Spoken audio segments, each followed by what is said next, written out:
dikkati naa taw ba nee na saraax tribune yéen kaay ne ma di yàqal Benno Bokk Yaakaar moom tawuk démb bii daal dinay andi ab mbënd goo xam ni maar day taali diggante Ndakaaru Thiès Kër Massar taw ba nag daal dinay yàq lépp loo xam ne tegoon nañu ko amit yaakaar ne mbënd du am ren démb nag ci réewum Sénégal yéen kaay bi dee média bi ne ma am nay retard yu bëri yoo xam ne am na ci bërëbu liggéeyukaay yi bari na ñoo xam ni mënuñoo génn seen kër ba faf liggéey ndox mu bari rek yoon ya daal di tëj commerce yi amoon niki démb daal di ralentir lool nguurug Sénégal nag yorul woon démb niki yi gëtëm ngir mën a nag jooy la nga xam ni daal dinay am démb ni kii dégâts mu mel ni liggéeyu taf yëngal gi nga xam ne am nañ ko sénégalais yi gannaaw ba nawet ba jeexee daaw ak ren ñuy waxi milliards yoo xam ne def nañ ko ci mbënd mi France daal di xidéem woto yaa ngay tëmb fële ay autoroute di màbb gaa yi mel ni ñu dëkk ci dex nag bu dul naxee mbaay tribune yéene kaay ne ma lu muy nuru juróom-ñaari téeméer juróom benn fukk ak juróom benn milliards nee ñu leen ci def naax saay na fu mu jaar tribune yéene kaay ne ma même asamaan si laa la wax bu bokkoon ci élection yi wote wul Benno Bokk Yaakaar direct news daal dina ma démb kay la leen dal seddul mbënd daal di am ci digg campagne électorale bi yéen kaay bi nataale ko ak xale yoo xam ne ñu ngi ci ndox mi mu passé leen ci oom ña nga yor ci siwo ñeneen ñaa nga yéeg ci bidon yori bant mel ni ku nekk ciy gaal di joow yéen kaay Pape Jogay Fay bi ne ma Ndakaarook banlieue moom daal dina yàqu yaxeet lépp luy digge te Omar Gueye defoon ko daal dinay tàbbi suuf sunu fukki milliards ak benn yi nga xam ne génnee woon nañ ko ci gaf ak nguur gi jagleel ko inondation yi mu anamu ndax nag ku mënta liggéey ba taw bi bu tawee du bàyyi benn trace kookee yeyoon na suñu carte vox populi ne loo ci mënti dégg it jàppal ni niki démb daal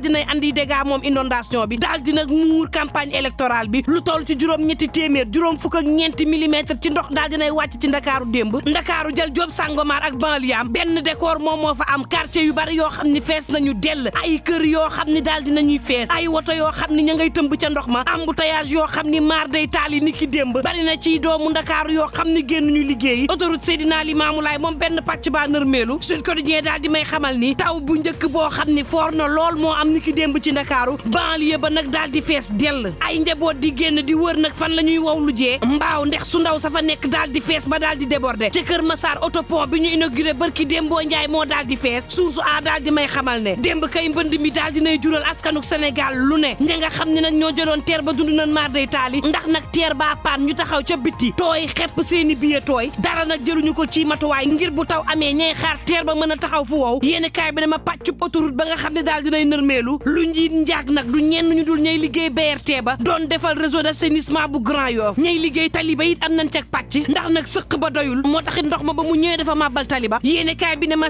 CRBC ONAS ak direction de l'environnement ñoom ñëpp bokk mbir mi bu tuuma amee yéeni kaay bi ne ma ñoom lañ koy sànni l'info yéeni kaay ne ma Ndakaaru ak banlieue daal fees na ni ki démb yéeni kaay bi ne ma te monte day loo ci xamul taw bi ci boppam dafa jeexagul l'exclusive yéeni kaay ne ma Bougane Gueye Dany day def nag botam xuus ci biir ndox mi nag jàll ngir waxtaan ak askan wu Kër Massar moom jiital gëm sa bopp jébbal na leen koppar gu takku ngir jàppaleen ci mbënd mi daar tribune yéene kaay ne ma Bougane kay ni ki démb dafa soppeeku sapeur pompier daal di dem ca Kër Massar taxawu leen daal di xam le ni nag ña nga xam ne ñoom leen dénkoon ñu liggéey Kër Massar balu ni mel du fi amati war nañ leen juger ngir haute trahison waa Grand Place ne ma Bougane kay daal dinay xam le ni ab plainte internationale lay jébbal président Macky Sall lu toll ci fanweeri milliards daal dina koy dugal nee na ci Kër Massar googee terewul Kër Massar daal dinay xuus mani la Bougane ay bot la def dugg ci ndox mi di wax ak askan wi di sàkku it ñu andi ay gindi ci milliards yooyee fuñ ko dugal yéeni kaay bi ne ma mbaa duñ ko fal ambassadeur des inondations waxtuy campagne ndax lu mu metti day xuus ci ndox mi jàll moom président bu gëm sa bopp nag yóbbu na combat bi bitim réew ngir wili pande fa président Macky Sall mi nga xam ne nee na day dugali milliards te teewul Sénégal a ngi lóor le mandat yéeni kaay ne ma Bougane bu mer futtu yërëm askanuk réewum Sénégal rawatina bu Kër Massar la ñu gis ni ki démb réew mi ko di ñee daal di may xamal ne loo ci mënti déggit ni ki démb moom mbënd bi day moo muur campagne bi 24 heures yéeni kaay ne ma moom président Macky Sall day dañ koo tëj ci boor bii tëj ko ci boor bee ànd sàmm jikko yi ci yéeni kaay bi ne woteel ko musiba naaru laay la Mimi Touré ci Vox Populi daal di xam le ni loo ci mënti déggit moom président Macky Sall day moo gën ci doomu Casamance ndax nag li gaa yi tële woon daal di xeex coow li nga xam ne amoon na fi di ay wi moom président Macky Sall moo ko matale andi jàmm ci Casamance di leen taxawu yéeni kaay bi ne ma te loo ci mënti déggit gaayam yaa ngi doxal ndax Aminata Ngiraan daal dinay bàyyi Karim Meïssa Wade dem fekki Antoine Félix Diome tribune yéeni kaay daal di may xamal ni it Gallo Sow daal dinay fekki parti RV dëgg moo wóor bu Pape Modou Fall moom Gallo Sow na jàppale président Macky Sall rek taxaw président Macky Sall ngir mu am ndam waaye tam daal di ñaax Pape Modou Fall mu daal di gestu gone yi nga xam ne topp nan ma defum diiraan ñu daal di amu xëy ci réew mi ndax loo ci mënti dee gid metti na l'exclusive yéeni kaay ne ma ca Sangalkam moom ak zone yo ko wër ñoom ña nga xam ne ñoo fay nitug diine yi waaye tam kilifa yi di imaam yaak yeneen fos nañu yéene woteel président Macky Sall cib ndaje boo xam ni amal nañ ko ak ministre Omar Gueye lañ ko xamle ni lu ëpp juróom benn fukk ci téeméer boo jël ndam la Benno Bokk Yaakaar dana ko am ca Kër Massar ñoom chef de village ya imam yaak ulema ya daal di fas yéene nag ànd ak président Macky Sall ci élection législative yi ngir moom Sall ngaari lam tooro mu am majorité ci assemblée nationale booba l'exclusive ne ma mesee nga yëngal le vrai journal ne en tout cas président Macky Sall moom xelam dalul ci yile élection le quotidien ne ma Ousmane Sonko day ma nga jëm Matam waaye ña ngi ko fa tegal ndëgg sërëx Farba Ngom nag di sàkku ci askan wi ñu toog seeni kër duñu teetu Ousmane Sonko waaye yeewi askan wi mel ni ku naan waxi dof l'évidence yéene kaay ne ma Papa Diop ma ngay tëñ-tëñal président Macky Sall ca Kédougou ak ca Matam ak ca Kolda yéene kaay bi ne ma boobee ca Guédiawaye El Hadji Ahmed Aïdara xelam dal na fa de ma nga jàppee Aliou Sall nag ne kuy wax nag ay waxu ku daanu si saret waxi xale daal yéene kaay bi ne ma Souleymane Ndiaye directeur des infrastructures aéroportuaires ma ngay xamle ni Benno Bokk Yaakaar kenn mënu koo tere am ndam ca guddoom ndax nag ñay wax ngir séparer di wax nag ay discours yoo xam ni xaajaleeg féewalee ko tax a jóg ñooñee nañu nuppi ndax ndam la Benno Bokk Yaakaar la jëm Dakar Times ne en tout cas balaa ngeen di voté kaay ma xamal leen nag député yi boo leen voté lee ba nuppi lu ñuy lekk ci yéen téeméer ak fanweeri millions député yi lekk nañ ko diggante 2017 jàpp 2022 lu toll ci fukki millions ak ñaar ñu daal di koy jël ci carburant juróom fukki millions ak juróom ñeent ñu am ko ci salaire ñeent fukki millions ñu daal di koy jëndee seen woto yi benn député bu opposition wala it benn bu majorité bi sàkkuwul nag ñu daal di def rapport bu finance bi ngir yëpp leer téeméeri milliards député yi lekk nañ ko 2017 jàpp 2022 ku ci nekk lekk nga téeméer ak fanweeri millions député Sénégal loo ci mënti dégg moo gën a cher ci dénduk Afrique tribune yéene kaay ne ma dikkaatal ci faatu Idrissa Goudiaby autopsie bi xamle na ni bal ci boppam lañ ko daal di faatee libération yéene kaay ne ma François Mancabou it nee ñu bopp baa amoon ay jafe-jafe te it ña mu bokkaloon cellule ba dëggal nañu mbëkku ga Le Soleil yéene kaay ne ma Dakar dem dikk dalloo na fanweer ak ñetti bus tribune yéene kaay ne ma retraité yu Dakar dem dikk yi ña ngay sàkku kër ga jox leen ñeen fukki millions ak juróom ñett yu mu leen yoreel réew mi ko di yéene ma kaay tey tus baa ngi ci man benn étudiant la ñu jàpp ca Fan ok daal di koy yóbbu lu toll ci ñetti fan sàkku ba maar day taali daal di koy bàyyi tribune yéene kaay ne ma waaye ko xam ni malaakal mawti mi ngi jonkan suñu tànk day di nga xam li ngay def taximan bii da doon xuloog borom cek-cek bi daal di koy dóor mu daal di daanu ndeke taximan ba foofu la jaaree ñàkk bakkanam ca dóor wa moo tax i taximan yi nee nañ jeudi sans taxi la ñuy décrété lu ci mënti am mbokk yi nañuy ñaan jàmm